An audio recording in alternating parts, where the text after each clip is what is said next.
पूर्व CGI D Y Chandrachud ने लोकसभा में विपक्ष के नेता राहुल गांधी की एक टिप्पणी पर तीखी प्रतिक्रिया जाहिर की है। दरअसल राहुल गांधी ने हाल ही में कहा था कि विपक्ष अब न्यायपालिका का काम कर रहा है।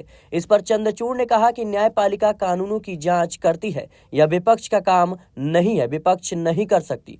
उन्होंने कहा कि लोकतंत्र में विपक्ष और न्यायपालिका दोनों की अलग अलग भूमिकाएं हैं। यह बात उन्होंने एएनआई को दिए गए एक इंटरव्यू में कही।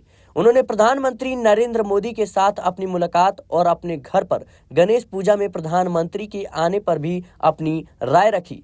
बता दें कि पूर्व सीजीआई डीवाई चंद्रचूड़ ने राहुल गांधी के इस बयान पर आपत्ति जताई कि विपक्ष अब न्यायपालिका का काम कर रहा है। चंद्रचूड़ ने साफ किया कि न्यायपालिका का काम कानूनों की जांच करना है, न कि संसद या विधानसभाओं में विपक्ष की भूमिका निभाना। उन्होंने कहा कि लोग अक्सर ये गलतफहमी पाल लेते हैं कि न्यायपालिका को विपक्ष का काम करना चाहिए, लेकिन ऐसा नहीं है। लोकतंत्र में विपक्ष और न्यायपालिका दोनों के लिए अलग अलग जगह है।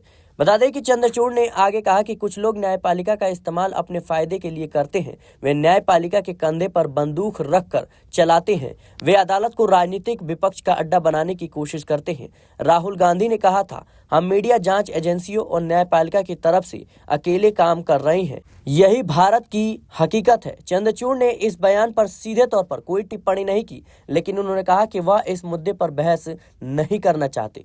चंद्रचूड़ से जब प्रधानमंत्री के साथ उनकी मुलाकातों को लेकर सोशल मीडिया पर हो रही चर्चा के बारे में पूछा गया, तो उन्होंने कहा कि एक इंसान होने के नाते आधिकारिक बैठकों के दौरान बातचीत करना स्वाभाविक है। उन्होंने कहा, कई बार आप विपक्ष के नेता से भी बातचीत करते हैं। जैसे कई कानूनों में यह जरूरी होता है कि किसी पद पर नियुक्ति के लिए चयन समिति में प्रधानमंत्री, सीजीआई और विपक्ष का नेता शामिल हो। अब आप जो चर्चा करनी है करते हैं और अपने निष्कर्ष पर पहुंचते हैं। फिलहाल के लिए इस रिपोर्ट में इतना ही। देश और दुनिया की तमाम खबरों के लिए बने रहें नेक्स्ट 9 पॉलिटिकल बाइट के साथ।